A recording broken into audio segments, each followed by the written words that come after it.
Hello friends, आज हम लोग कॉन्स्टिट्यूशन के आगे के आर्टिकल्स को देखेंगे। लास्ट वीडियो में हम लोगों ने कहाँ तक देखा था? लास्ट वीडियो में हम लोगों ने अनुच्छेद 108 तक देखे थे। आज हम लोग देखेंगे अनुच्छेद 109। अनुच्छेद 109 भाग 5 ही चल रहा है। भाग 5 में कहाँ से कहाँ तक के अनुच्छेद रखे गए हैं? भाग 5 में अनुच्छेद 52 से 151 यानी आर्टिकल 52 से आर्टिकल 151 तक रखे गए हैं। लास्ट वीडियो में हम लोग 108 देख चुके थे। आज हम लोग देखेंगे आर्टिकल 109 यानी अनुच्छेद 109। अनुच्छेद 109 में धन विधेयक के संबंध में विशेष प्रक्रिया के बारे में प्रावधान किया गया है। आर्टिकल 109 यानी अनुच्छेद 109 में क्या बताया गया है? धन विधेयक के संबंध में विशेष प्रक्रिया का जो प्रावधान है वो किस अनुच्छेद में बताया गया है? अनुच्छेद 109 में। ठीक, अनुच्छेद 110 में ये धन विधेयक की परिभाषा दी गई है। ध्यान से एकदम समझिएगा, बहुत पूछते हैं कि धन विधेयक की परिभाषा किस अनुच्छेद में दी गई है। तो धन विधेयक की परिभाषा जो है वो अनुच्छेद 110 में दी गई है और धन विधेयक के संबंध में जो विशेष प्रक्रिया के बारे में प्रावधान है वो अनुच्छेद 109 में किया गया है। दोनों की बात समझ लीजिएगा। अनुच्छेद 109 में धन विधेयक के संबंध में विशेष प्रक्रिया का वर्णन है और अनुच्छेद 110 में इस धन विधेयक की परिभाषा दी गई है। ठीक, अनुच्छेद 112 में बजट के बारे में प्रावधान है। बजट के संबंध में प्रावधान किस अनुच्छेद में किया गया है? तो अनुच्छेद 112 में बजट के संबंध में प्रावधान किया गया है। ठीक, फिर हम देखते हैं अनुच्छेद 114। अनुच्छेद 114 में विनियोग विधेयक।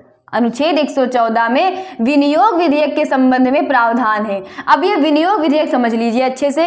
विनियोग विधेयक का मतलब क्या है कि जो भारत की संचित निधि होती है, भारत की संचित निधि में से तब तक कोई धनराशि नहीं निकाली जा सकती है जब तक कि विनियोग विधेयक पारित ना हो जाए। बात समझ में आ रही है? भारत की संचित निधि में से तब तक जो है कोई धनराशि नहीं निकाली जा सकती है जब तक कि विनियोग विधेयक पारित नहीं हो जाता है। जब विनियोग विधेयक पारित हो जाएगा उसके बाद ही भारत की संचित निधि में से कोई धनराशि निकाली जा सकती है। तो विनियोग विधेयक वह विधेयक है जो है जिसके पारित हुए बिना भारत की संचित निधि में से कोई भी धनराशि निकाली नहीं जा सकती है। इस विनियोग विधेयक के संबंध में किस अनुच्छेद में प्रावधान किया गया है? तो इस विनियोग विधेयक के संबंध में अनुच्छेद 114 में प्रावधान किया गया है।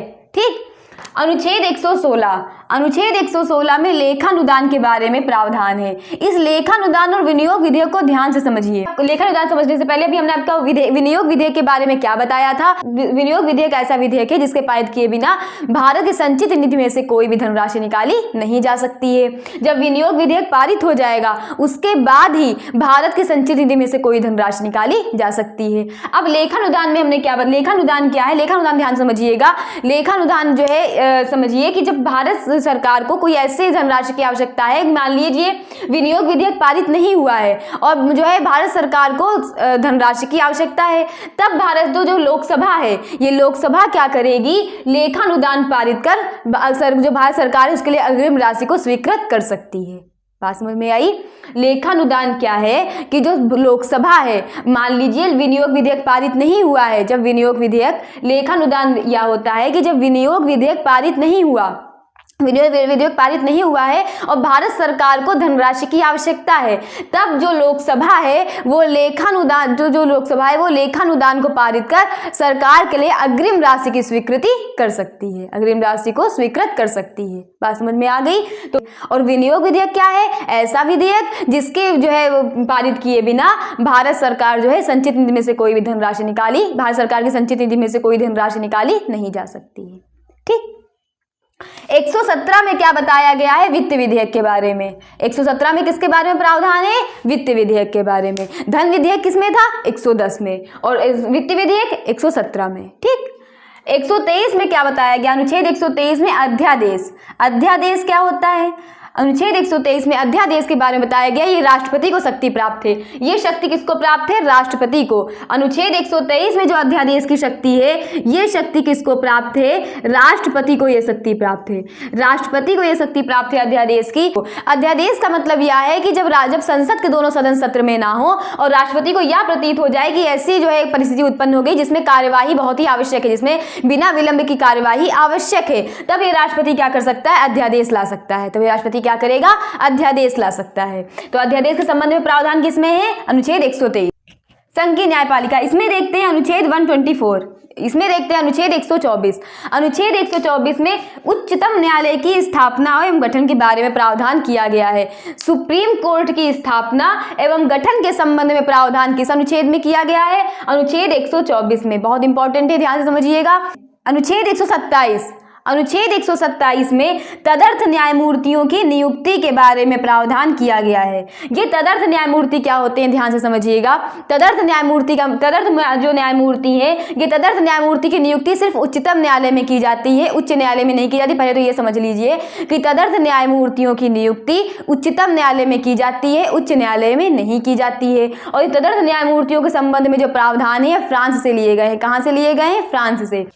तो तदर्थ न्यायमूर्ति क्या होते हैं? तदर्थ न्यायमूर्ति ऐसे न्यायमूर्ति जिनकी जो है जब उच्चतम न्यायालय के उच्चतम न्यायालय के जो न्यायाधीश हैं उनकी गढ़पूर्ति ना हो, उनकी संख्या में कमी हो, तब क्या किया जाएगा? उच्चतम न्यायालय का जो मुख्य न्यायाधीश है वो ऐसे उच्च न्यायालय के ऐसे न्यायाधीश को जो उच्चतम न्यायालय के जो है वो न्यायाधीश होने की योग्यता रखता हो, उस न्यायाधीश को तदर्थ न्यायमूर्ति के रूप में नियुक्त कर सकते। अनुच्छेद 131 में उच्चतम न्यायालय की आरंभिक अधिकारिता के बारे में प्रावधान किया गया है। इसमें यह बताया गया है कि उच्चतम न्यायालय को कुछ मामलों की आत्यंतिक सुनवाई का अधिकार दिया गया है। ऐसे मामलों की वो सीधे सुनवाई कर सकता है। उच्चतम न्यायालय ऐसे मामलों की जिसको सुनवाई का उसको आत्यंतिक अधिकार दिया गया है, उस मामले की वो सीधे सुनवाई कर सकता है। तो अनुच्छेद 131 में उच्चतम न्यायालय की आरंभिक अधिकारिता के बारे में प्रावधान किया गया है और इसमें ऐसे अधिकारिता के बारे में बताया गया है कि जिसमें सुप्रीम कोर्ट जो है उसको ऐसा आत्यंतिक अधिकार यानी जो है राइट दिया गया है जिसकी सुनवाई वो सीधे कर सकता है। ठीक। अनुच्छेद 136 में अपील के लिए सुप्रीम कोर्ट की विशेष इजाजत। इसमें यह बताया गया है कि जो सुप्रीम कोर्ट है यानी जो उच्चतम न्यायालय है वो जो है जिसको वो उचित समझेगा, जिस मामले को वो उचित समझेगा उसकी अपील को वो ग्रहण कर सकता है। ठीक। अनुच्छेद 137 में क्या बताया गया है? निर्णयों या आदेशों के जो है आदेशों का सुप्रीम कोर्ट द्वारा पुनर्विलोकन रिव्यू के बारे में, पुनर्विलोकन के बारे में प्रावधान किस आर्टिकल में किया गया है? आर्टिकल 137 यानी अनुच्छेद 137 में सुप्रीम कोर्ट द्वारा पुनर्विलोकन के बारे में प्रावधान किया गया है। ठीक। जो निर्णय आदेश दिए गए उनके बारे में पुनर्विलोकन के बारे में जो प्रावधान है वो अनुच्छेद 137 में किया गया है। अनुच्छेद 143 में सुप्रीम कोर्ट से परामर्श की जो राष्ट्रपति की शक्ति है, इसमें यह प्रावधान किया गया है कि जो राष्ट्रपति हो जब उसको ऐसा प्रतीत हो कि विधि का कोई ऐसा प्रश्न उत्पन्न हुआ है जो सार्वजनिक महत्व का है, तब वो क्या करता है? उच्चतम न्यायालय से परामर्श ले सकता है। उच्चतम न्यायालय से परामर्श ले सकता है, लेकिन वो उच्चतम न्यायालय के परामर्श को मानने के लिए बाध्य नहीं है। बात ध्यान से समझिएगा कि जो राष्ट्रपति है जब उसको ऐसा प्रतीत हो कि कोई सार्वजनिक महत्व का प्रश्न उत्पन्न हुआ है, विधि का कोई ऐसा प्रश्न उत्पन्न हुआ है जो सार्वजनिक महत्व का है, तो उस संबंध में वो सर्वोच्च न्यायालय से परामर्श ले सकता है, परंतु उस परामर्श को मानने के लिए वो बाध्य नहीं है। अनुच्छेद 148 में भारत का नियंत्रक महालेखा परीक्षक के बारे में प्रावधान किया गया है। इसको कैग बोलते हैं, ध्यान समझिएगा। अनुच्छेद 148 में भारत का नियंत्रक महालेखा परीक्षक के बारे में प्रावधान किया गया है। अब हम देखते हैं भाग 6। भाग 6 में किसके बारे में प्रावधान है? राज्य के बारे में। भाग 5 में संघ के बारे में प्रावधान था, भाग 6 में राज्य के बारे में। इस राज्य के बारे में जो प्रावधान किया गया है इसमें अनुच्छेद आते हैं 152 से 237 तक। अनुच्छेद 152 से अनुच्छेद 237 तक के जो है अनुच्छेद हैं ये किस भाग में रखे गए हैं? भाग 6 में, और ये राज्य के बारे में प्रावधान करता है। तो सबसे पहले हम देखते हैं अनुच्छेद 153। अनुच्छेद 153 में क्या बताया गया है? राज्यों के राज्यपाल के बारे में। इंपॉर्टेंट है। अनुच्छेद 153 में क्या बताया गया है? राज्यों के राज्यपाल के बारे में। जैसे संघ के लिए राष्ट्रपति होता है, ऐसे राज्यों के लिए राज्यपाल के बारे में प्रावधान किसमें किया गया है? अनुच्छेद 153 में। अनुच्छेद 161 में क्षमा आदि की राज्यपाल की शक्ति। लास्ट वीडियो अगर आप लोगों ने मेरा देखा है तो उसमें हमने अनुच्छेद 72 यानी आर्टिकल 72 में हमने आपको बताया था राष्ट्रपति की क्षमादान की शक्ति। राष्ट्रपति की क्षमादान की शक्ति के बारे में बताया था कि जब कोई व्यक्ति किसी अपराध के संबंध में दोष सिद्ध होता है तो उस जो व्यक्ति है, जो दोष सिद्ध व्यक्ति है, उसके दंड को क्षमा करने की शक्ति या उसके दंड को कम करने की शक्ति किसको दी गई है? राष्ट्रपति को दी गई है। ऐसे ही किसी राज्य में अगर कोई व्यक्ति किसी उस राज्य में जो नियम है उस राज्य की विधि के अनुसार अगर उस राज्य का कोई विधि विरुद्ध कार्य करता है और वो व्यक्ति किसी अपराध के जो है संबंध में दोष सिद्ध हुआ है तो उस व्यक्ति को क्षमा करने की, समाधान की शक्ति और या फिर उसके दंड को कम करने की शक्ति किसको दी गई है? राज्यपाल को। जिस राज्य का वो राज्यपाल है उस राज्य में यदि कोई व्यक्ति दोष सिद्ध किसी अपराध के संबंध में, किसी विधि विरुद्ध अपराध के संबंध में दोष सिद्ध हुआ है यानी दोष सिद्ध किया गया है तो उसके अपराध के दंड को कम करने की या उसको जो है क्षमा करने की जो शक्ति है वो किसको प्रदान की गई है? राज्यपाल को। ये राज्य में प्रदान की गई है और राष्ट्रपति को क्या है? संघ में शक्ति प्रदान की गई है। ठीक। फिर हम देखते हैं अनुच्छेद 163। अनुच्छेद 163 में मंत्रिपरिषद। एकदम, अगर आप लोगों ने वो राष्ट्रपति वाला वीडियो ध्यान से समझा है तो आपको ये समझने में बिल्कुल भी दिक्कत नहीं होगी। जैसे हमने बताया था राष्ट्रपति की सहायता और सलाह के लिए मंत्रिपरिषद का गठन किया जाता है, ऐसे ही राज्यपाल की सलाह और शक्ति के लिए राज्य में मंत्रिपरिषद का गठन किया जाएगा। जैसे हमने बताया था संघ में राष्ट्रपति की सहायता और सलाह के लिए मंत्रिपरिषद का गठन किया जाएगा और उस मंत्रिपरिषद का प्रधान जो होगा वो प्रधानमंत्री कहलाएगा, जो हमने लास्ट वीडियो में बताया था। जो है ऐसे ही इसमें जो है राज्यपाल के संबंध में राज्यपाल की सहायता और सलाह देने के लिए आर्टिकल 163 यानी अनुच्छेद 163 में मंत्रिपरिषद का गठन किया जाएगा और इस मंत्रिपरिषद का जो प्रधान होगा वो क्या कहलाएगा, मुख्यमंत्री। जैसे जो हमने बताया था राष्ट्रपति की सहायता सलाह देने के लिए जो मंत्रिपरिषद का गठन किया गया था, उस मंत्रिपरिषद का जो प्रधान था वो प्रधानमंत्री कहला रहा था। ऐसे ही राज्यपाल की सहायता और सलाह देने के लिए जिस एक मंत्रिपरिषद का गठन किया जाएगा और उस मंत्रिपरिषद का जो प्रधान होगा वो क्या कहलाएगा, मुख्यमंत्री, यानी एक मुख्यमंत्री होगा। ठीक, इस मुख्यमंत्री की नियुक्ति के संबंध में प्रावधान किसमें किए गए हैं, अनुच्छेद 164। अनुच्छेद 164 में मुख्यमंत्री की नियुक्ति के संबंध में प्रावधान किए गए हैं। अनुच्छेद 165 में राज्य के महाधिवक्ता के बारे में प्रावधान किया गया है।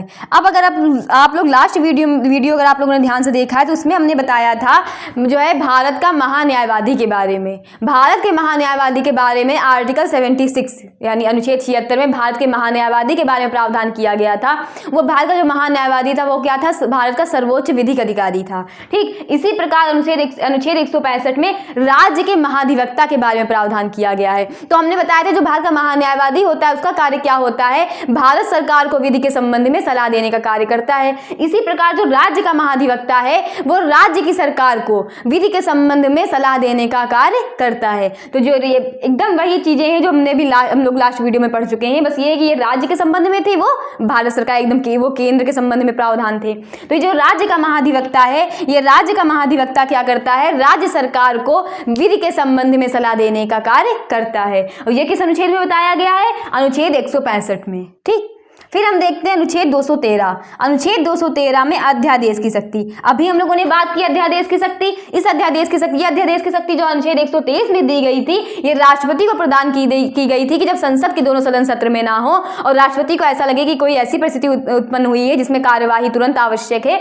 तो वो क्या कर सकता है, अध्यादेश लाता है। इसी प्रकार अनुच्छेद 213 में ये 123 है और ये अनुच्छेद 213, बस इसमें 123 है, इसमें इस 2 को आगे कर दीजिए, क्या हो, ये 123 है, इसमें 2 को आगे कर देंगे हम लोग, तो क्या हो जाएगा 213। तो अनुच्छेद 213 में क्या किया गया, अध्यादेश की शक्ति किसको प्रदान की गई है, राज्यपाल। अनुच्छेद 213 में ये बताया गया है कि जब राज्यपाल है वो किसी राज्य में विधानसभा और जिस राज्य में विधान परिषद का गठन है, तो जब विधानसभा और विधान परिषद सत्र में ना हो और राज्यपाल को ऐसा लगे कि ऐसी परिस्थिति उत्पन्न हुई है जिसमें कार्यवाही तुरंत आवश्यक है, तो राज्यपाल क्या करता है, अध्यादेश ला सकता है। राज्यपाल क्या करेगा, अध्यादेश ला सकता है। ठीक, किस आर्टिकल में बताया गया है, आर्टिकल 213 यानी अनुच्छेद 213 में। बात समझ में आ गई। फिर से हम लोग देखते हैं। सबसे पहले हम लोग क्या देख रहे थे, भाग 5 चल रहा था। अनुच्छेद कहां से कहां तक रखे गए हैं, भाग 5 में 52 से 151 में। भाग 5 में संघ के बारे में प्रावधान किया गया है। इस भाग 5 में हम लोगों ने क्या देखा, सबसे पहले अनुच्छेद 109। इस अनुच्छेद 109 में धन विधेयक के संबंध में प्रक्रिया के बारे में बताया गया था। अनुच्छेद 110 में धन विधेयक की परिभाषा दी गई है, भूलिएगा मत। अनुच्छेद 112 में बजट के बारे में प्रावधान है। अनुच्छेद 114 में विनियोग विधेयक, क्या बताया था विनियोग विधेयक के बारे में, भूलिएगा मत, बहुत इंपॉर्टेंट है। विनियोग विधेयक ऐसा विधेयक है अगर विनियोग विधेयक पारित नहीं होगा तो जो भारत सरकार की जो संचित निधि है उसमें से कोई भी धनराशि निकाली नहीं जा सकती है जब तक ये विनियोग विधेयक पारित नहीं हो जाता है। अनुच्छेद 116 में क्या है, लेखानुदान, कि यदि विनियोग विधेयक पारित नहीं हुआ है और भारत सरकार को जो है धनराशि की आवश्यकता है, तब लोकसभा क्या करेगा, लेखानुदान पारित कर जो धनराशि है उसको जो है स्वीकृत करा सकती है। अनुच्छेद 117 में क्या बताया गया है, वित्त विधेयक के बारे में। ये दोनों ध्यान समझिएगा, 110 धन विधेयक, 117 वित्त विधेयक। अनुच्छेद 123 में अध्यादेश, अभी बताया अध्यादेश की शक्ति किसको प्राप्त है, राष्ट्रपति को। जब संसद के दोनों सदन सत्र में ना हो और राष्ट्रपति को ऐसा लगे कि ऐसी परिस्थिति उत्पन्न है जिसमें कार्यवाही तुरंत आवश्यक है, तब राष्ट्रपति का जो है क्या कर सकता है, तब राष्ट्रपति अध्यादेश ला सकता है। संघ की न्यायपालिका, अनुच्छेद 124 में क्या बताया गया, उच्चतम न्यायालय। उच्चतम न्यायालय सुप्रीम कोर्ट सब लोगों को पता है। तो जो उच्चतम न्यायालय जो सुप्रीम कोर्ट है, इस सुप्रीम कोर्ट के बारे में जो है गठन और उसकी स्थापना के बारे में किस अनुच्छेद में प्रावधान किया गया है, अनुच्छेद 124 में। अनुच्छेद 127 में तदर्थ न्यायमूर्तियों की नियुक्ति बहुत इंपॉर्टेंट है। तदर्थ न्यायमूर्ति की नियुक्ति में क्या हमने बताया अभी कि ऐसे न्याय, जब मान लीजिए उच्चतम न्यायालय के जो है वो न्यायाधीशों की गढ़ पूर्ति ना हो, यानी उनकी संख्या में कमी हो, उनकी संख्या पूरी ना हुई हो, तब जो उच्चतम न्यायालय का जो मुख्य न्यायाधीश है वो उच्च न्यायालय के ऐसे न्यायाधीश को जो उच्चतम न्यायालय का मुख्य न्यायाधीश, जो उच्चतम न्यायालय का न्यायाधीश होने की योग्यता रखता हो, उस न्यायाधीश को क्या कर सकता है, तदर्थ न्यायमूर्ति के रूप में नियुक्त कर सकता है। अनुच्छेद 131 में उच्चतम न्यायालय की आरंभिक अधिकारिता। आरंभिक अधिकारिता में हमने अभी आप लोगों को क्या बताया था, आरंभिक अधिकारिता में बताया गया है कि उसमें सीधे सुनवाई की, ऐसे मामलों में सीधे सुनवाई की जा सकती। अनुच्छेद 136 में क्या बताया गया था, अपील के लिए सुप्रीम कोर्ट की विशेष इजाजत। अनुच्छेद 137 में निर्णयों या आदेशों का सुप्रीम कोर्ट द्वारा पुनर्विलोकन, बहुत इंपॉर्टेंट है। पुनर्विलोकन के बारे में प्रावधान किसमें है, अनुच्छेद 137 में। अनुच्छेद 143 में उच्चतम न्यायालय से परामर्श की शक्ति किसकी, राष्ट्रपति की। राष्ट्रपति क्या कर सकता है, उच्चतम न्यायालय से परामर्श ले सकता है। कब, जब उसको ऐसा लगे कि जो है सार्वजनिक महत्व का कोई प्रश्न, विधि के संबंध में कोई सार्वजनिक महत्व का प्रश्न है, तो वो उच्चतम न्यायालय से परामर्श ले सकता है, किंतु वो उस परामर्श को मानने के लिए बाध्य नहीं है। अनुच्छेद 148 में भारत के नियंत्रक महालेखा परीक्षक के बारे में प्रावधान किया गया, जिसको हम लोग शॉर्ट में कैग बोलते हैं।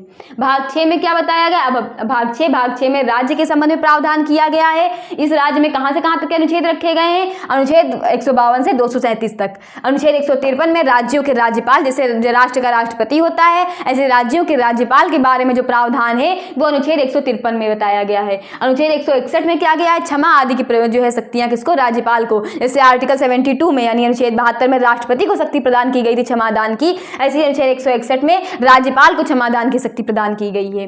अनुच्छेद 163 में मंत्रिपरिषद, राज्यपाल की सहायता और सलाह के लिए मंत्रिपरिषद का गठन किया जाएगा। अनुच्छेद 164 में उस जो है मंत्रिपरिषद का एक प्रधान यानी एक मुख्य मंत्री होगा, उसको हम लोग मुख्यमंत्री बोलेंगे, वो मुख्यमंत्री की नियुक्ति।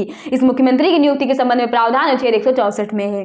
अनुच्छेद 165 में राज्य का महाधिवक्ता, जैसे क्या था हम लोगों ने महान्यायवादी पढ़ा था अनुच्छेद 76 में, ऐसे ही अनुच्छेद 165 में राज्य के महाधिवक्ता के बारे में प्रावधान किया गया है। अनुच्छेद 213 में अध्यादेश, अभी हम लोगों ने पढ़ा था अनुच्छेद 123 में अध्यादेश राष्ट्रपति की शक्ति है, ऐसे अनुच्छेद 213 में राज्यपाल की जो है अध्यादेश की शक्ति प्रदान की गई है। क्या है, अभी हम लोग पढ़ ही चुके हैं अध्यादेश क्या है। तो अभी तक हम लोग यही अनुच्छेद 213 तक का आर्टिकल देखते हैं। आगे के जो अनुच्छेद है वो हम लोग नेक्स्ट वीडियो में देखेंगे। आप लोगों को मेरा वीडियो कैसा लगा प्लीज आप लोग कमेंट करके जरूर बताइएगा। Okay, thank you.